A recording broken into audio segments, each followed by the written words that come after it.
किसका नुकसान होगा? मैंने कहा अगर वन नेशन वन इलेक्शन छोड़ दीजिए, जाति जनगणना अगर हो जाएगी, और मैं आगाह करना चाहता हूं कि इस बात को जरा ध्यान से सुनिएगा कि अगर जाति जनगणना करा देंगे तो इनको क्या क्या देना पड़ेगा। इनको नौकरी देनी पड़ेगी, इनको रोजगार देना पड़ेगा, इनको हिस्सेदारी देनी पड़ेगी, और इन सबसे ज्यादा समानता का अधिकार देना पड़ेगा। और ये कुछ भी हो जाए, आदमी और आदमी को बराबर मानने को तैयार नहीं है। इनको सबसे ज्यादा डर लगता है आदमी और आदमी के बराबर हो जाने से। इनका पूरा धंधा आदमी और आदमी के बीच की दूरी पर चलता है। तो ये धंधेबाज लोग, नफरत के धंधेबाज हमको बताते हैं लोकतंत्र क्या है, लोकशाही क्या है, डेमोक्रेसी क्या है, डाइवर्सिटी क्या है। ये तो हम जानते हैं। और अगली बात जो मैं कहने जा रहा हूं वो जरा ध्यान से सुनिएगा, क्योंकि एक ऐसी बात है जो पीढ़ियों के मुस्तकबिल से जुड़ा हुआ है, और आप अगर वहां से आगे निकल गए हैं तो आपकी आने वाली नस्लें ये नुकसान झेलेंगी। और वो डर है शिक्षा को खत्म किए जाने का। इस मुल्क में पूरी तैयारी हो चुकी है कि दलितों को, पिछड़ों को, आदिवासियों को, यहां तक कि गरीब सवर्णों को पढ़ने नहीं देना है, क्योंकि जो आदमी पढ़ लिख जाएगा, जो लड़की पढ़ लिख जाएगी, वो आपके लिए लाठी उठाने से इनकार कर देगा। तो इस देश में ड्राइवरों की, दरबानों की, जूठे बर्तन धुलने वालों की कमी ना हो जाए, इसलिए पिछले दरवाजे से शिक्षा का निजीकरण किया जा रहा है। आपको लगता होगा कि इसमें आपका फायदा है, लेकिन मैं बताता हूं, और मैं अपने तजुर्बे से बताता हूं, मेरे अपने पूरे जीवन में छठी क्लास से लेकर और पीएचडी तक एक भी रुपया मैंने प्राइवेट संस्थान को नहीं दिया। एक रुपया नहीं। मैंने किसी प्राइवेट स्कूल से पढ़ाई नहीं की, किसी प्राइवेट कॉलेज, किसी प्राइवेट यूनिवर्सिटी, कहीं से कोई ट्यूशन, कोई कोचिंग, कुछ भी नहीं किया। क्यों? क्योंकि मेरे पिता की हैसियत नहीं थी। फिर भी मैं यहां तक पहुंचा, तो क्या मुझे किसी सरकार ने पहुंचाया? क्या मुझे किसी पूंजीपति ने पहुंचाया? नहीं। मुझे और मेरी तरह के तमाम लोगों को, करोड़ों करोड़ लोगों को यहां तक इस देश के संविधान ने पहुंचाया। मुझे बाबा साहब ने यहां तक पहुंचाया है कि आज मैं आपसे बैठकर बात कर पा रहा हूं। मैं इस लायक हो पाया हूं कि आप दिल्ली से बुलाकर मेरी बात सुन रहे हैं। लेकिन यही अधिकार मेरे बच्चों को, आपके बच्चों को, आपके बच्चों के बच्चों को हासिल रहेगा कि नहीं, मुझे इसमें खतरा नजर आता है। जरा सोचिएगा कि इस देश में 479 राज्यों के विश्वविद्यालय हैं, अलग अलग राज्यों के, जिनको हम स्टेट यूनिवर्सिटी कहते हैं। 56 सेंट्रल यूनिवर्सिटी हैं। लेकिन प्राइवेट यूनिवर्सिटी जानते हैं कितने हैं? 455। 124 डीम्ड यूनिवर्सिटी इसमें से अलग है, उसमें से आधा प्राइवेट। मतलब 500 से ज्यादा यूनिवर्सिटीज इस देश में प्राइवेट खोल दिए गए, जहां कोई पूछने वाला नहीं है कि फीस कितनी लेते हो और रिजर्वेशन देते हो कि नहीं। और पता है 1995 में इस देश में केवल एक प्राइवेट यूनिवर्सिटी थी।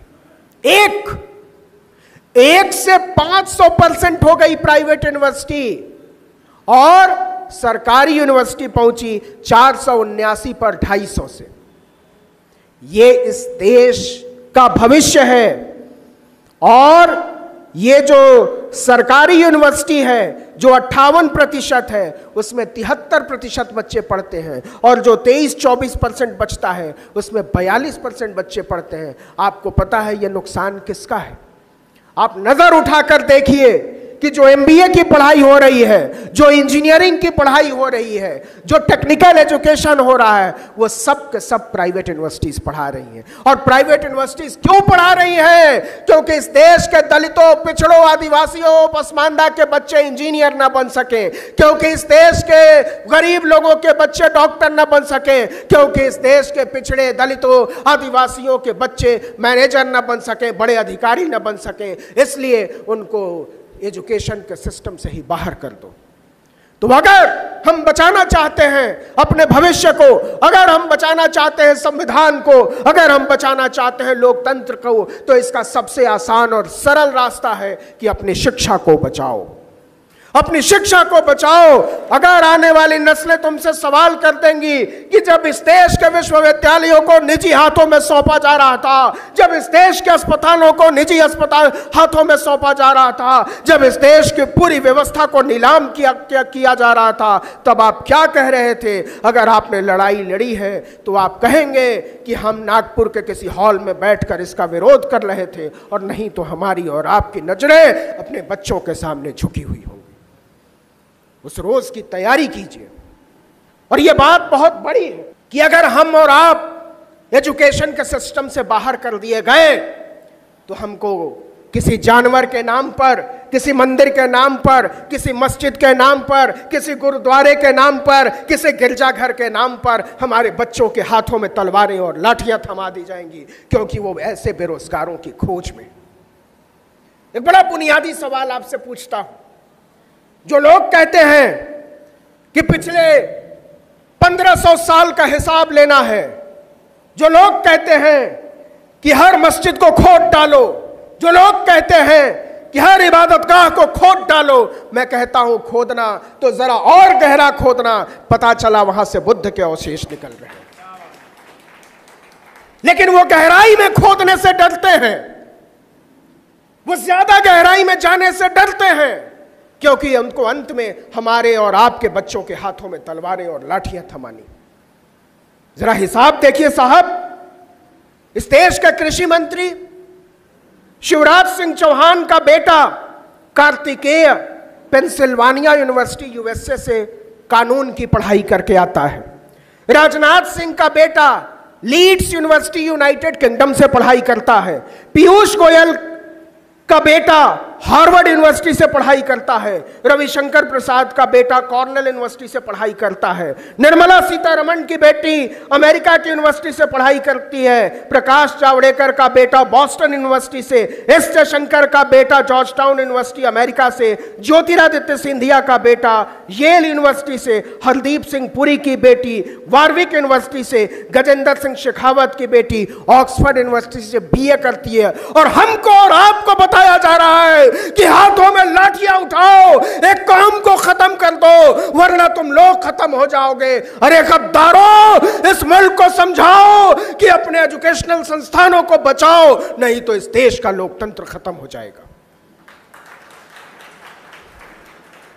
तो हम तो लोकतंत्र को बचाएंगे, हम तो अपने एजुकेशन सिस्टम को बचाएंगे।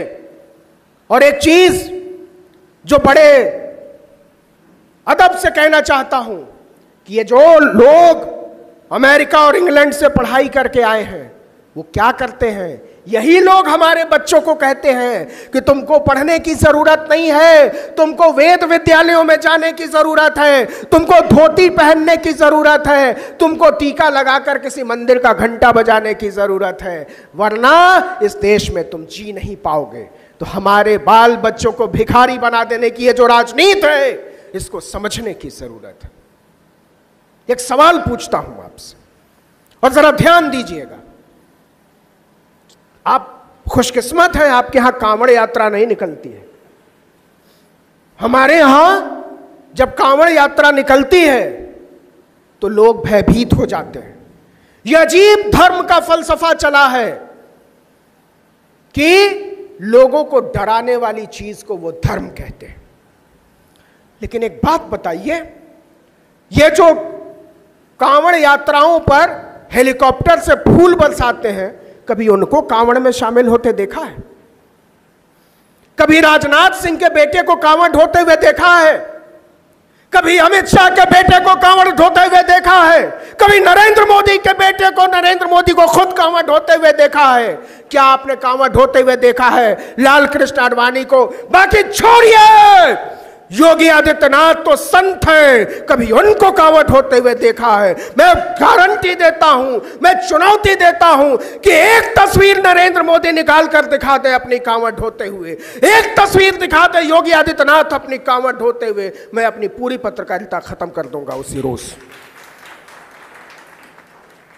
जिन लोगों ने कांवड़ के नाम पर, मंदिर के नाम पर, मस्जिद के नाम पर, गुरुद्वारे के नाम पर, चर्च के नाम पर सिर्फ हमको और आपको लड़ाया है, वो लोग बताते हैं कि यही चीज तुम्हारे लिए ठीक है। जानते हैं वो क्या कहते हैं? धर्म के नाम पर, वो धर्म के नाम पर इस देश के दलितों, पिछड़ों, आदिवासियों को गाली देते हैं। कहते हैं तुम्हारी औकात यही है, तुम्हारी औकात यही है। किसी कांवड़ यात्रा की, किसी झुमटा यात्रा की, किसी चिमटा यात्रा की, किसी ताली यात्रा की, किसी थाली यात्रा की। तो मैं कहना चाहता हूं इस देश के तमाम बाबाओं को, जिनको जेलों से बाहर निकालने वाली हुकूमत हमको लोकतंत्र सिखा रही है, जिनकी हुकूमत गुंडों, मवालियों, बलात्कारियों, हत्यारों के बिना नहीं चल सकती, जो राम रहीम जैसे हत्यारे, लफंगे गुंडे को आजाद सड़कों पर घूमने के लिए छोड़ देते हैं, जो छोड़ देते हैं बिल्किस बानो के बलात्कारियों को,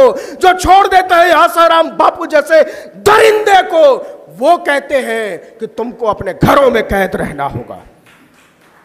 ये कायर और लिजे लोग, ये डरपोक लोग हमको लोकतंत्र सिखाते हैं, लेकिन यह चलेगा नहीं। यह चलेगा इसलिए नहीं कि हम जानते हैं हमको क्या चाहिए, और इसी बात से यह डर रहे हैं। मैं फिर जातीय जनगणना पर आता हूं। यह बार बार जैसे ही आप संविधान की बात करेंगे, जैसे ही आप भागीदारी की बात करेंगे, वैसे वैसे ये one nation one election type की किसी मूर्खता की बात करेंगे, क्योंकि इनके पास किसी जायज सवाल का कोई जवाब नहीं है। इनसे पूछो स्कूल कहाँ है, बोले अच्छा घंटा बजाओ। इनसे पूछो अस्पताल कहाँ है, बोलेंगे ताली बजाओ। इनसे पूछिए मास्क कहाँ है, कोरोना की दवाई कहाँ है, ये कहते थाली बजाओ, टॉर्च जलाओ। अरे ये देश तुम्हारा बंधक है, क्या चाहते हो कि इस देश के लोग हमेशा ताली थाली टॉर्च जलाते बजाते बुझाते रहें? नहीं, ये 10 साल में सारा तिलिस्म हवा की तरह उड़ गया है। लेकिन ये बात आगे जाएगी, और मैं बड़ी साफगोई से कहना चाहता हूं, कहीं ऐसा तो नहीं कि दलित, पिछड़े, आदिवासी की लड़ाई करते करते हम एक ऐसे खित्ते में चले जा रहे हैं जहां हमारा दलित, पिछड़ा, आदिवासी होना तो बच जाएगा, लेकिन उसके लिए आपको बहुत सारी मस्जिदों को गिराना पड़ेगा, उसके लिए बहुत सारे लोगों को मारना पड़ेगा। मैं कहना चाहता हूं कि होशियार रहकर अपनी राजनीति चुनने की जरूरत है, और यह जिम्मेदारी इस देश के दलितों, पिछड़ों और आदिवासियों की है। मैं जोर देकर कहना चाहता हूं कि यह जिम्मेदारी इस देश के दलितों, पिछड़ों और आदिवासियों की है कि वो इस देश के मुसलमानों को, सिखों को, ईसाइयों को, बौद्धों को न सिर्फ सुरक्षित रहने दें, बल्कि उनके सुरक्षित होने का उनको यकीन दिलाएं। एक लोकतंत्र में सुरक्षित होना काफी नहीं है, एक लोकतंत्र में सुरक्षित होने का यकीन होना लोकतंत्र को गरिमा देता है, उसको उदार बनाता है, उसको खूबसूरत बनाता है। तो ये बचाने की जिम्मेदारी है, और नहीं तो एजुकेशन सिस्टम से बाहर करके सबके हाथों में तलवार थमा दिया जाएगा। जरा सोच कर देखिए, क्या नरेंद्र मोदी को ओबीसी होने की छूट दी जा सकती है? क्या ओबीसी होने के नाम पर आपको मुसलमानों की गर्दनें उतारने की छूट दी जा सकती है? इस देश का संवैधानिक कुर्सी पर बैठा हुआ एक आदमी खुलेआम चिल्लाता है कि कटोगे तो पटोगे। इससे शर्मनाक बात क्या हो सकती है? आप जानते हैं, और सिर्फ यही बात नहीं रुकेगी। इस देश की संसद में अगस्त के महीने में यह कहा गया कि जिनकी जात का पता नहीं वो जाति जनगणना की बात करते हैं। तो आपको क्या लगता है कि जो बात मुसलमानों पर आएगी, जो बात सिखों ईसाइयों पर आएगी, उस बात से इस देश का दलित, पिछड़ा, आदिवासी अछूता रह जाएगा? संसद में चिल्लाकर कहा गया, सोचिए कि एक सांसद चिल्लाकर कहता है जब कटुए काटे जाएंगे, और दूसरा सांसद चिल्लाकर कहता है कि जिनकी जात का पता नहीं। ये दोनों बातें अलग अलग नहीं है साहब, उसी एक राजनीति का हिस्सा है। इस राजनीति को पहचानो, इस राजनीति को समझो और तय करो कि आपको क्या चुनना है। गले मिलने की राजनीति है एक तरफ, दूसरी तरफ गले उतारने की राजनीति है। आपको रास्ता तय करना पड़ेगा, तीसरा कोई रास्ता नहीं है। गले मिलने की राजनीति और गले उतारने की राजनीति में हमारा रास्ता क्या हो, हमारी आने वाली नस्लों का रास्ता क्या हो, यह तय तो करना पड़ेगा। और नहीं तय करोगे तो सबकी लिस्ट तैयार है। आज नहीं तो कल सबका नंबर आएगा। आज जो लोग इस बात पर चुप हैं कि यह बात मुसलमानों पर है, हम क्यों बोले, तो यहां मुझे ब्रेख्त याद आते हैं। ब्रेख्त जब नाटककार थे, कवि थे, और जब राज चल रहा था हिटलर का, उसने एक कविता लिखी जब सबको मारा जा रहा था, कि सबसे पहले वो मजदूरों के लिए आए, मैंने कुछ नहीं कहा क्योंकि मैं मजदूर नहीं था। फिर वो अध्यापकों के लिए आए, मतलब मारने के लिए आए, मैं तब भी खामोश रहा क्योंकि मैं अध्यापक भी नहीं था। फिर वो वकीलों के लिए आए, मैं तब भी चुप रहा, मैं वकील भी नहीं था। फिर वो कारोबारियों के लिए आए, मैंने कुछ नहीं कहा, मैं कारोबारी नहीं था। फिर वो मेरे लिए आए और तब मेरे लिए बोलने वाला कोई नहीं था। ये लड़ाई बहुत महीन तरीके से लड़ी जा रही है और इस लड़ाई को समझना पड़ेगा। पाकिस्तान के एक वैज्ञानिक हैं परवेज होतबॉय, परवेज साहब कहते हैं वो पाकिस्तानी व्यवस्था से बड़े नाराज रहते हैं, लेकिन पिछले दिनों उनका एक बयान आया और कहा, मुझे हैरानी है भारत भी हमारे ही रास्ते पर जाने लगा है। ये बात सुनने में जितनी खराब लगती है उससे ज्यादा डरावनी लगती है कि आज बाकी छोड़िए, भारतीय जनता पार्टी की सांसद कंगना रनौत ने कहा कि बांग्लादेश बना दिया जाएगा। ये क्या हवा में बातें हो रही हैं?